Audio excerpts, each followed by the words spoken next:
Well, at the time of recording, it's only a few hours after there's been huge updates to the beta. And not only huge updates to the beta, but also huge waves of invites. Now, there's a few things I want to talk about. I want to give you a bit of an update on what I've been doing on the beta because I had a long day yesterday on stream on 2 different monks, in fact, by the end of the night. But the main thing I want to cover is what's going on with the beta now. It's week 2. Now it's had huge updates, huge beta waves, and something that you should check, especially if you've had an email inviting you to the beta, but you can't see it on your launcher. For those of you that watch me over on twitch.tv/Scottejaye87 or just Scottejaye on Kick, sorry, had to get a plug in there, then you know that I've had access to the beta but had big problems with it actually being on Battle.net, as in on the Battle.net client. Well, I've actually resolved that today, and I already know of 2 different people that have had beta invites but not had the beta on their client. Now, for some reason, my Battle.net client was actually set to US instead of EU, so for it to show up on the client, all I had to do was log out of Battle.net completely, click the little cogwheel before I logged in, changed it to EU, logged in, and it was fine.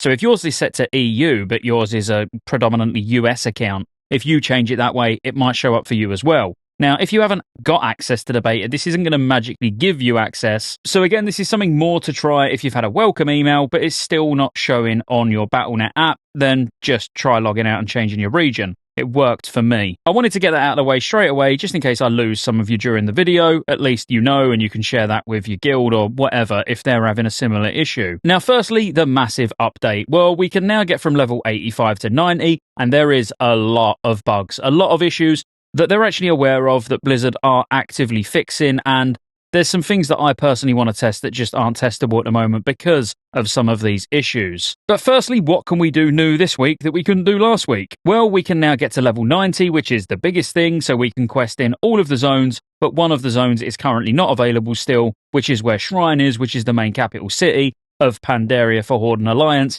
and that's Vale of Eternal Blossoms. So that zone's not working, but everything else is absolutely fine. There's also no pet battles, which makes me very sad, because I was kind of looking forward to doing pet battles all night tonight, but whatever, I am a bit sad. Battlegrounds are not working, and challenge mode dungeons are not working either. But however, we can now get to level 90, doing quests, we can do all of the normal dungeons, which do have their issues. One of the issues in particular was in Temple of Jade Serpent, which I've kind of attributed to my Ox statue, which I could be completely wrong. But on the first boss, every time I had my Ox statue down as the Brewmaster tank, the encounter wouldn't progress on and it wouldn't finish. Every time we pulled it without my statue down, it worked. So if you're on the beta and you've got a Brewmaster tank and you find that this keeps happening, tell them not to put their statue down. There's a chance that might fix it. I'm not saying that's guaranteed. It could be a pure coincidence, but as I say, every single time we pulled with my statue down, it bugged and we couldn't finish the encounter. Every time I removed it, we got through it fine. Now, so far, because it was quite late by the time this update went out, I've only done Storm Stout Brewery a couple of times and Temple of Jade Serpent a couple of times, and outside of that first boss and what I think was the statue, they were absolutely fine. I'll be testing more of the dungeons tomorrow. Well, actually today, by the time you see this video. So all of the dungeons on normal and heroic once we get to level 90 are going to be available. We can also do our player farms at Half Hill Market, which is definitely something I'll be playing around with very soon, and the Black Market Auction House is available. Now, if you see people start posting things about the Black Market Auction House and what's on it, take it with a pinch of salt, because I did have Big Bearbiss, shout out to Bearbiss. I'll put a link to his channel in the description. He actually spent a good amount of time just traveling around and answering some of our biggest questions. Like one of my biggest questions has been around the catch-up vendors. If you're not sure what the catch-up vendors are, each time you get to a new zone where dungeons unlock, so for example Jade Forest or even Hyjal, as in level 80, in each zone at the main town, there'd be a quartermaster that you can speak to and buy a full set of gear for gold, which allows you to queue for that specific dungeon, as in it gives you the right eye level that you need. Now, that's quite a big one because when it gets to actually leveling in these zones, you might not have the eye level to actually queue for the dungeons. Now, these vendors are currently in. And the reason I've mentioned this around the Black Market Auction House while we're talking about that is because a lot of vendors, including the Black Market Auction House, which is not quite a vendor, but they're all showing 5.4 stuff. So going over to the Valor and Justice Point vendors, it's showing that you're getting raid gear for Justice Points, which we know is not right. It's showing that you can get Valor gear from Throne of Thunder onwards, which again, we know is not right. So if you go around looking at any of the vendors or anyone sends you screenshots of vendors or anything like that, take it with a pinch of salt. That's not how it's going to be. The one thing we did find very interesting on the vendors, though, is the grand commendations are in place. Now, what these Grand Commendations do is when you get to Revered, you can buy them, and it applies 100% extra reputation gain with that faction. Now, again, these purely could just be on here because it's in that final patch state and the vendors have not been sorted out yet. But I really hope they stay, because this is kind of a quality of life feature that was added later on down the line, and I hope it's a quality of life feature that stays. Bear also went on his travels and had a look to see if Galleon was spawning or Shah was spawning, and neither of those are there at all yet, which, again, is so early to say, well, bosses will or won't be spawning week 1, but as of now on the beta, they're not there, they're not testable. This may be intentional because they're not going to be there the first week of launch until the actual raids open. So again, that's a bit of guesswork. They might just not be there because they haven't gotten working or testable yet. The one thing I ended up getting stuck on stream doing, and I say getting stuck on stream because I was dying to just go to bed, but I couldn't help myself, was leveling my monk solo as brewmaster in dungeons. And I don't mean MoP dungeons, I mean the old dungeons. Now, this is nothing new. We know back when Wrath launched that warriors and DKs and whatever else was sat in Botanica for 7, 8 levels, and it was ridiculously fast. We know people planned on leveling in Karazhan when Wrath launched, and obviously that got nerfed, but that was a raid, so that was slightly different. But this time round, I'm sure many have been trying it, but I was doing it on stream and it was incredibly fast, and I was just soloing Grim Batol. Grim Batol has got so much trash in, I'm getting like 35k XP a kill. That's with no monk XP bonus or banners or anything like that. Doing it in fairly entry-level gear, just using the 378 gear that the pre-made characters start with, and it was super comfortable. I even went over to Lost City of Tolvir, which, to be fair, was equally fast, but obviously it's a bit smaller, there's less trash.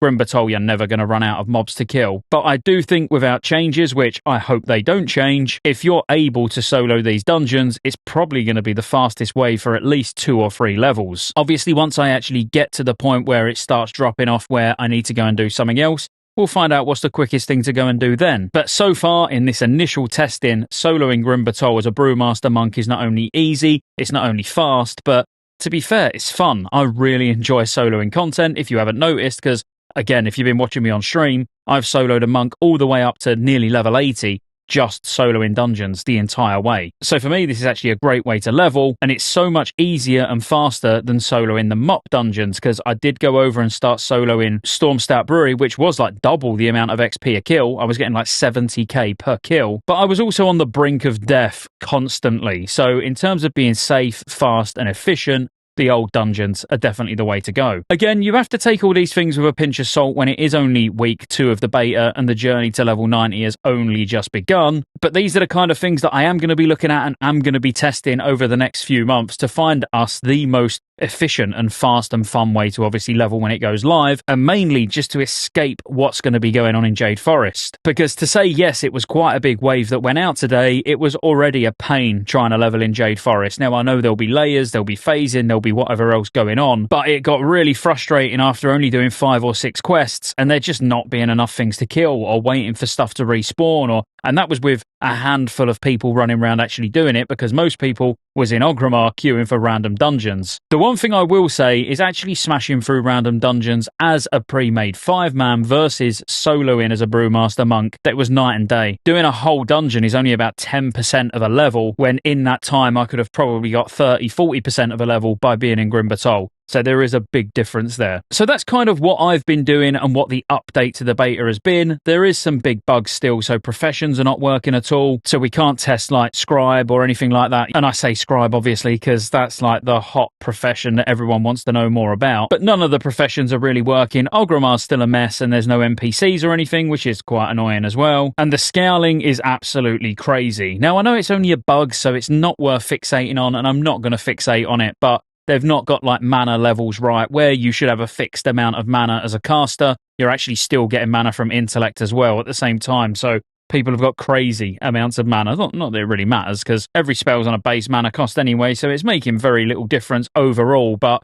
they're just little things that need ironing out. And the only reason I'm highlighting some of these things and making you aware of it is so if you start seeing other videos or posts on TikTok or wherever, I don't know, wherever you cool kids look at stuff, you can ignore a lot of it, because there are lots of known issues in the game, and if you look at this blue post, it's got all of them on there anyway. And when it actually comes to the experience to level, this is quite a big one, because it did go through changes even during Mr. Pandaria, because in 5.3 they actually nerfed the amount of XP needed to get from 85 to 90. And that nerf is in place. And I hope it stays in place because it does make 85 to 90 a lot less painful. Because to put it in perspective, putting these side by side, on the left you've got pre 5.3, so before the nerfs went in, and post 5.3. Across the board, it was a 33% nerf, which is very welcome in my opinion, because without that 33% nerf, those 5 levels do feel incredibly slow. But it does then mean getting from 89 to 90 is only 18.3 million instead of the whopping 27.5 million it would have been before that 5.3 change. The change from 80 to 85 is also in place, which was, again, really, really big. It was about 33% up until 84, and then 84 to 85 reduced it by 50%. So actually doing the kata portion of the leveling is nowhere near as painful either, and that is in place. We're literally in what's considered the pre-squish, so before everything changed when Warlords of Draenor came out,